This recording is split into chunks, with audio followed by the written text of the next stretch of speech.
Hello everyone, welcome back to My Hero Academia Podfic. Today I'll be continuing on with the Like Fractions Baby We're Breaking Down series. This is the third and final part to this. It's entitled Stopgap, Baby We're Building Bridges. Izuku barely manages to keep from vibrating out of his own skin as the day passes around him. He feels unmoored in an equal but somehow opposite manner from before, as if in direct contrast to his days of gray-tinged blankness, there's now a constant buzzing in the bony cage of his skull, a bee-like rumbling that sets his legs to bouncing and his hands to twitching. It's not eagerness, exactly, the feeling that's eating at him, but Izuku's pretty sure that it keeps close company to it. It makes him jittery to the point that he even knows that he gets more than one look from his classmates throughout the day. Izuku's sure that even a few of his teachers seem to notice, even if no one says anything to him. But, for once, Izuku can't bring himself to actually care. For once, the feel of their eyes on the back or on his side of his face doesn't make him want to fold down into himself, doesn't make that voice in his head yawn itself awake to hiss snake line in his ear about how they're all more than likely judging him, about how he's being a distraction and an annoyance, about how he should just stop. For once, Izuku doesn't give more than a passing thought to narrowed red eyes and flexing hands. For once, Izuku doesn't think about any of that. Instead, all Izuku can think about is how part of him feels as if the thick folder that he had compiled last night is somehow going to ignite and burn a hole through his bag. It might have been a mistake to bring those folders out of his room this morning. There won't be a chance for the two of them to sit down and fill the paperwork out safely until after classes are finished for the day.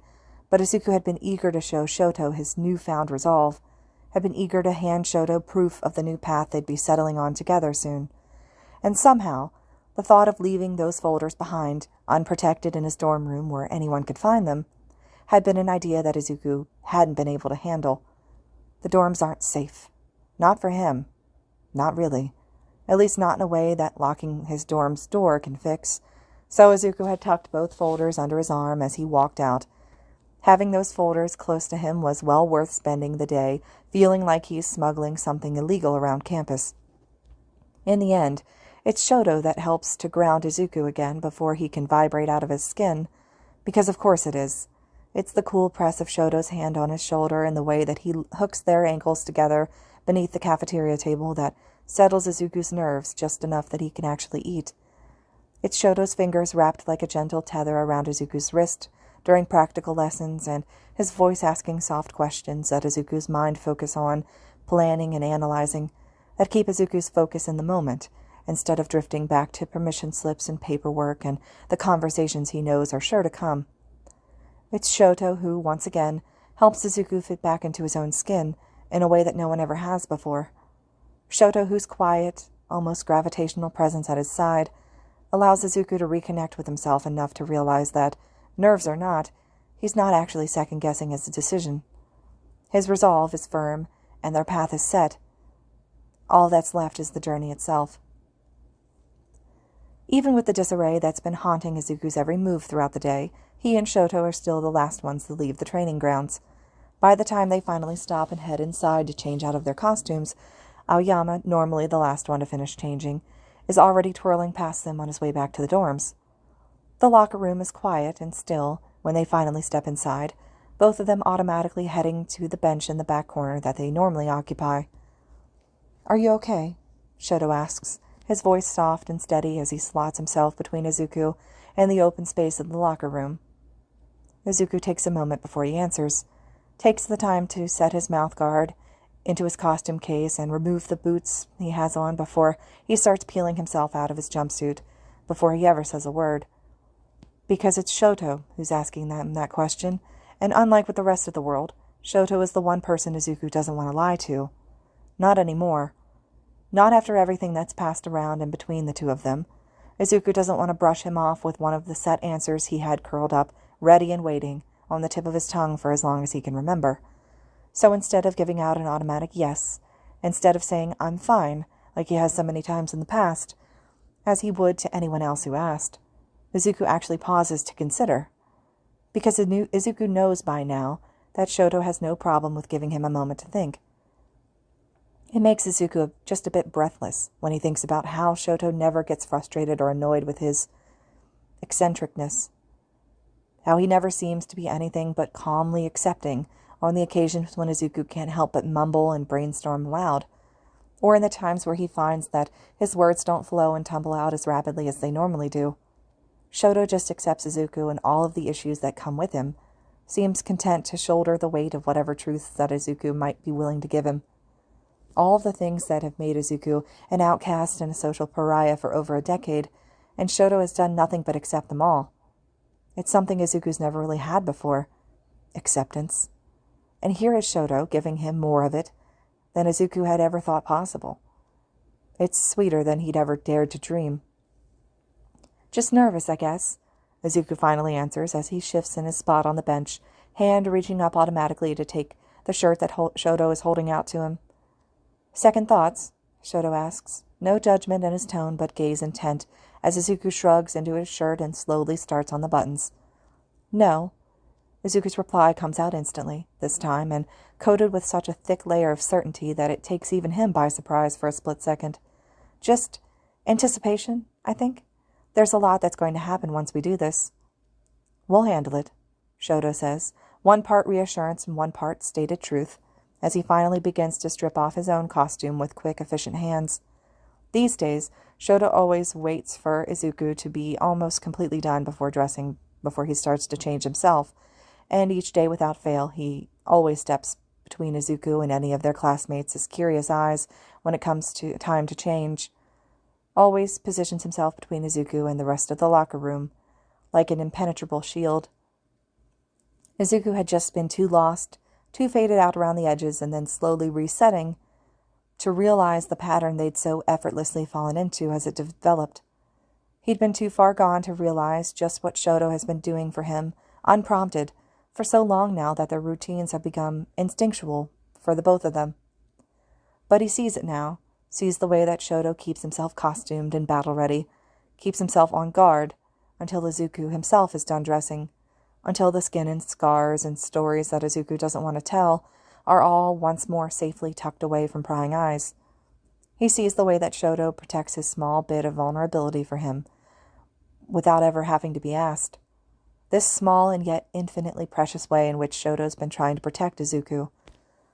Fondness and a fierce sort of adoration well up abruptly in Izuku's chest. In this, as in so many other ways that have become apparent to Izuku lately, Shoto has been, and amazingly enough wants to continue, being there for him in ways that no one else ever has before, in ways that Izuku had never dared to dream anyone ever would be. Yeah, Izuku agrees softly. We will. The truth of the matter is that a part of Izuku is beginning to think that together they can handle just about anything. Sometimes Izuku can't help but think about how much more Shoto might be willing to accept from him. Sometimes Izuku can't help but think about what other kinds of truths that Shoto might be willing to help him carry. Shoto tangles their fingers together as they step out of the locker room and finally turn their feet towards the dorms. The warmth of his hand feels good against the constant low-grade ache of Izuku's twisted fingers, a soothing sort of balm against one of the only sets of scars that Izuku wears with pride. Izuku would carry 1,000 more scars willingly, eagerly, if even one of them was the price that he'd have to pay to help Shoto half as much as Shoto had been helping him.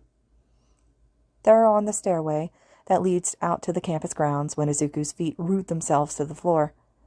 Shoto takes a few steps before he realizes that Izuku isn't moving with him anymore, and he also stops. Their arms are stretched out between them from where Izuku's standing at the top of the stairs, and Shoto's standing 2 or so below him. Shoto doesn't say anything, just turns around to stare up at him in silent question. He doesn't step back up the stairs, and he doesn't attempt to pull Izuku down towards him either.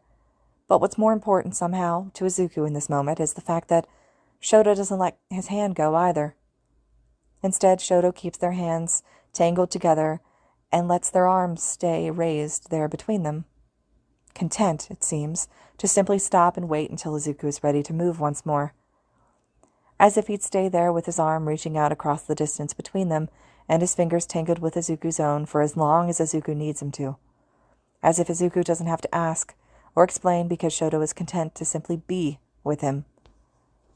Izuku isn't sure what, exactly, He did to earn that kind of acceptance from Shoto, but he knows with a bone-deep certainty that he'll happily spend the rest of his life trying to deserve it. Backlit by the setting sun, Shoto looks as if he's wreathed in a cosmic fire. And in that moment, something solid and truly, finally crystallizes inside of Izuku's chest. He steps down once more and then again, until he's once more standing side by side with Shoto on the same stair. Their shoulders are brushing and their hands are clasped together. Izuku takes a deep breath. He inhales the warm summer air. Exhales something small and tired and no longer welcome in turn. Shoto squeezes his hand gently. Izuku smiles, squeezes back, and they step forward. When they get closer to the dorm building, Izuku doesn't head for the front door. Instead, he takes the lead for once and tugs Shoto along the corner of the building and out towards the garden. There's a bench out at the furthest edge of the gardens that Izuku occasionally likes to sit on. It's tucked into the little half-circle of hedges, and it's well out of the hearing range of anyone who might be in the dorms, Shoji and Jiro included. They sit down together, bags at their feet and bodies pressed close from shoulders to hips, as silence settles comfortably around them. Peace. Something else Izuku didn't think he'd ever find with someone else. "I need to tell you something."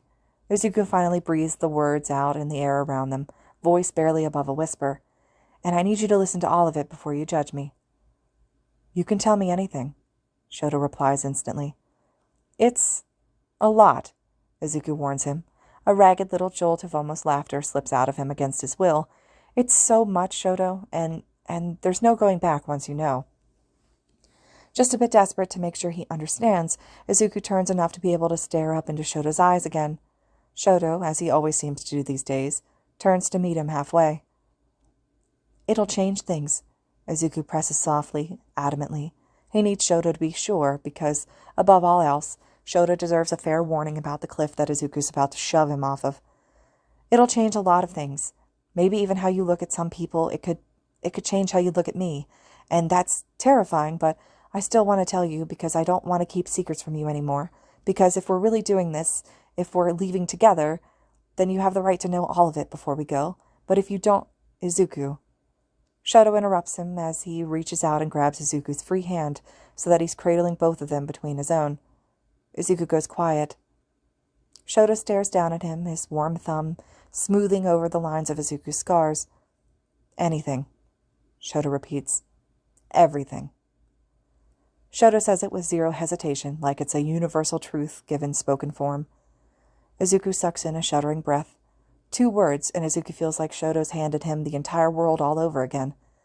It's only right then that Izuku gives Shoto the bits of himself that he's been holding back in return. "When I was 4, Izuku whispers shakily, "I was diagnosed quirkless, and a lot of people found that pretty unforgivable." Shoto's hands tighten around Izuku's own. It comes spilling out of Izuku and stops and starts, in ragged bits and bitten off pieces. The diagnosis, his mother's tears and his father's continued absence, the dream he'd stubbornly clung to with 2 small but already desperate hands. But worst of all, most painful of all, was the way that Izuku had been forced to watch as the world around him decided that he was less of a person and more of a thing. And not even a thing of value at that. Instead of a person, Izuku became more than a quirkless, a leftover, a throwback from a bygone era that would never amount to anything. The vestigial boy born in the wrong time, defective, useless, a Deku, in fact, as well as in name.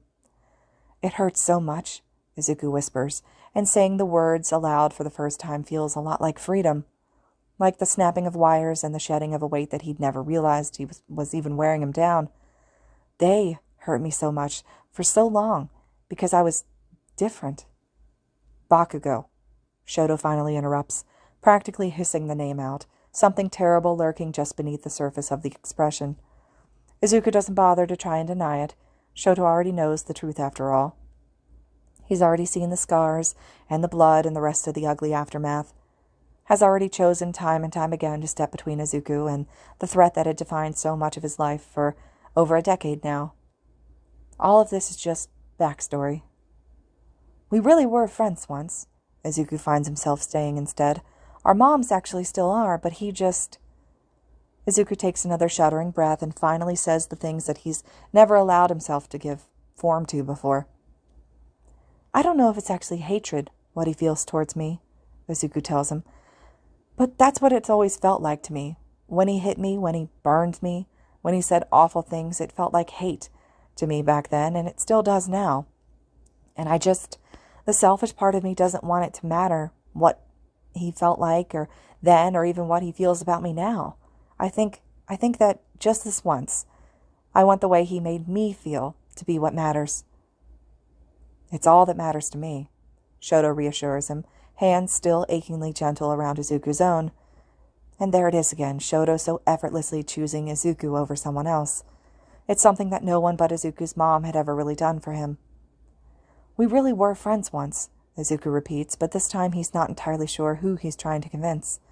Shoto himself or the ghost of the kid that he used to be.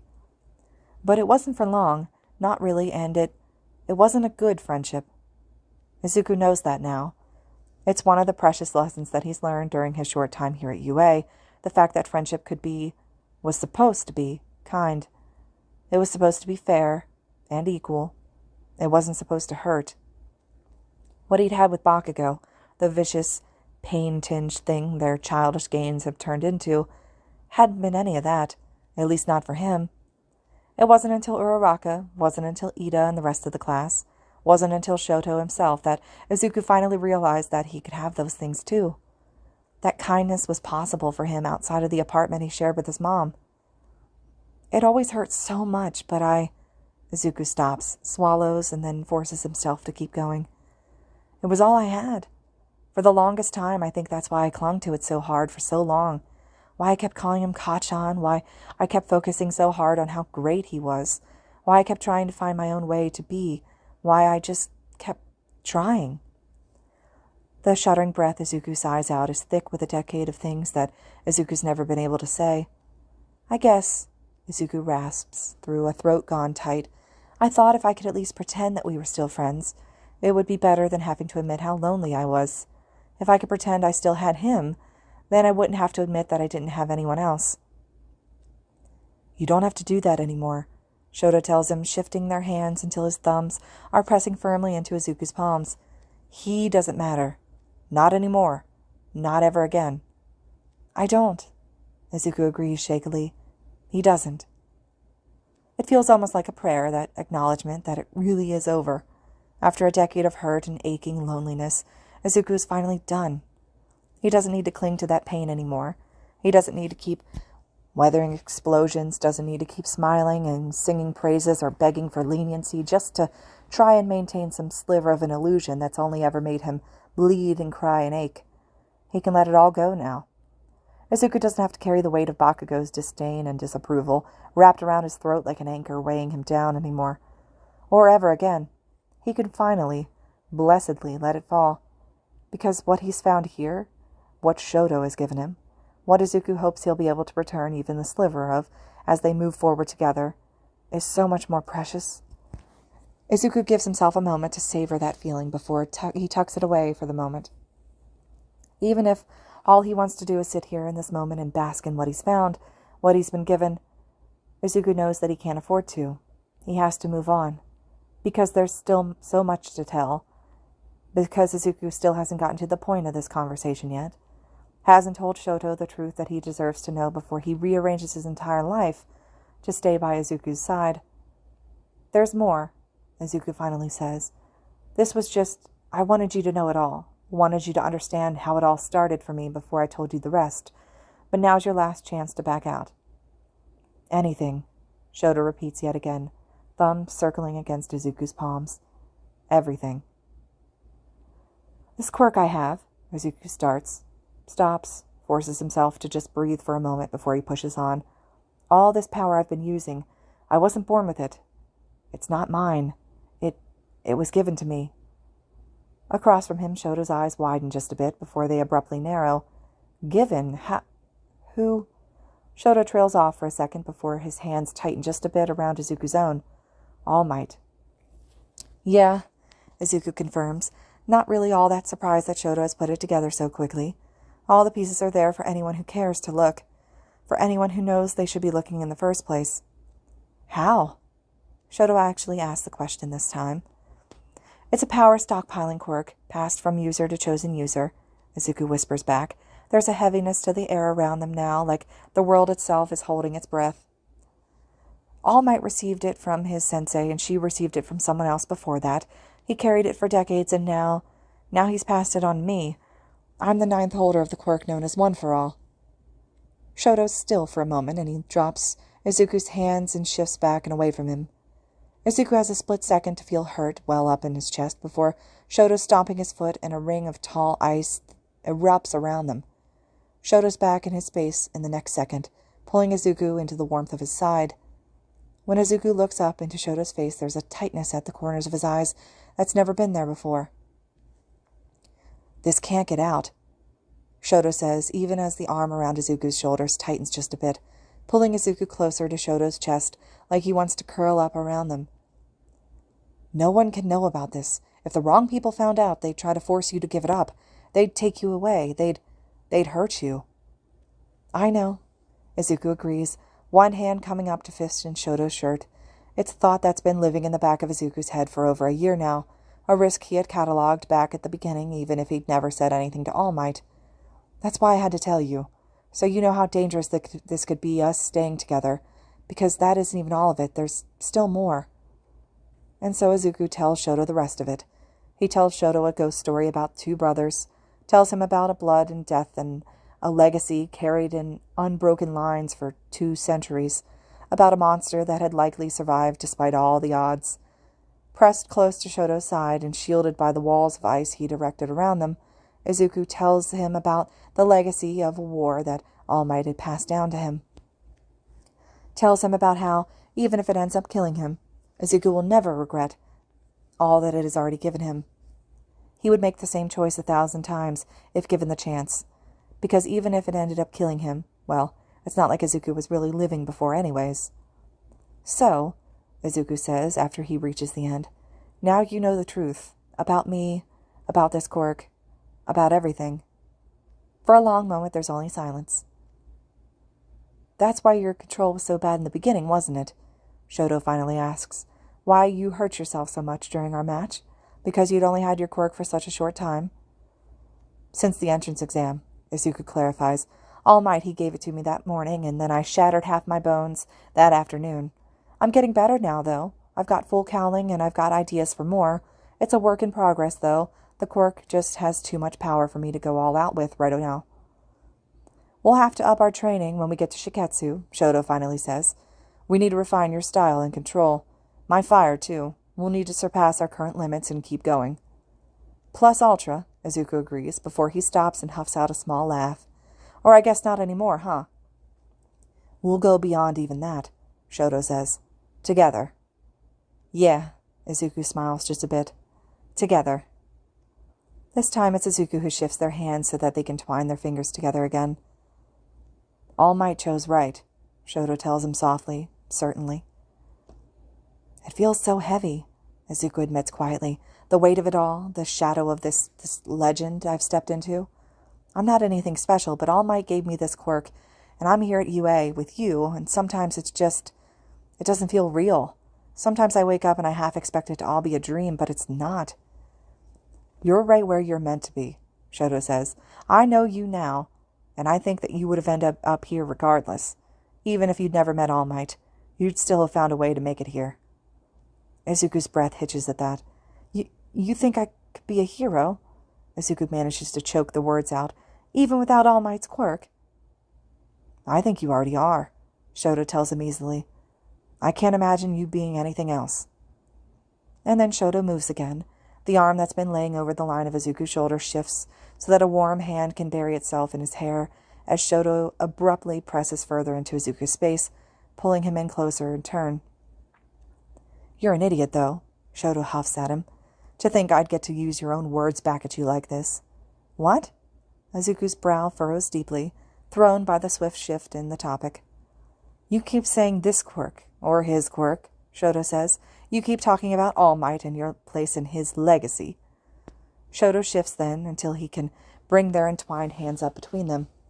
For a second, Izuku is left in breathless suspense as Shoto just stares at the scars that litter Izuku's skin, something soft and fond lurking around the corners of his mouth.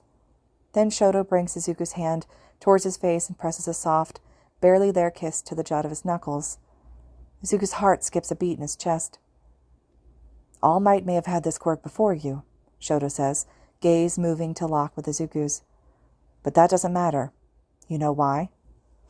No, Izuku denies, oddly breathless. He knows where this is going, but he needs to hear Shoto say it. It's because it's your quirk now, Izuku, Shoto says, the softest, sweetest smile that Izuku's ever seen pointed in his direction, blossoming across his face. It's your power, not his. For a moment there's silence, and then tears abruptly flood Izuku's eyes. For the first time in what feels like forever, they're tears of pure joy. He can't help the way that he flings himself across the sliver of space that still exists between him and Shoto, so he can bury his face in the boy's chest. The force of his lungs sends Shoto teetering backwards, surprising and overbalancing him until he's sprawled out on the bench with his back and with Izuku laying practically on top of him. But Shoto doesn't bother to fight it, doesn't try to move or sit back up. In fact, he doesn't do much more than huff out a small breath, shift into a more comfortable position, and just pull Izuku a little closer. It always seems as if he's pulling Izuku closer. I'm glad All Might and you met that day, Shoto said after a few seconds. I wish you hadn't been hurt like you were, but at least it brought you here. Me too, Izuku whispers. This makes everything worth it. Izuku, of course, isn't just talking about UA, but then Izuku doesn't think Shoto is either. And, Shoto continues, at least this means I don't have to kill All Might after all. He pauses. Probably. He almost seems to try the word out before shrugging just a bit and setting on a deadpan, hopefully, instead. Practically sprawled out on top of Shoto with his head resting on his chest, Izuku starts wheezing out a wet laugh. Please don't try to kill All Might, Izuku finally manages to choke the words out. We'll see, Shoto hums, as he pulls Izuku even closer to him, one long-fingered hand moving to stroke soothingly up and down the line of Izuku's spine, as the other reaches out to slowly melt the ice that still surrounds them. But when it's gone, neither of them move. Neither of them pulls away and ends the moment so they can go inside. Instead, they stay there, on the bench, lying there in the garden, limbs twined together and hearts beating out a slow, complementary rhythm in their chests for a long time. Also, fair warning, Shoto breaks the silence, voice almost drowsy. I'm probably going to break both of Bakugo's legs. Please don't. Izuku tries to nip that idea in the bud, even though he's pretty sure he doesn't succeed. Shoto just hums. It's as close to pure peace as Izuku has ever felt. Ready? Izuku asks. Always, Shoto answers, and somehow that one word is enough. Izuku raises a hand to knock on the staff room door. This is the end of the third part of this series. This is all that they did for this one, but I really like that they continued this so that you could see what happens after. I hope you guys enjoyed this one. It's one of my favorite fics. It's such a great connection between Todoroki and Izuku. As always, thank you guys so much for listening.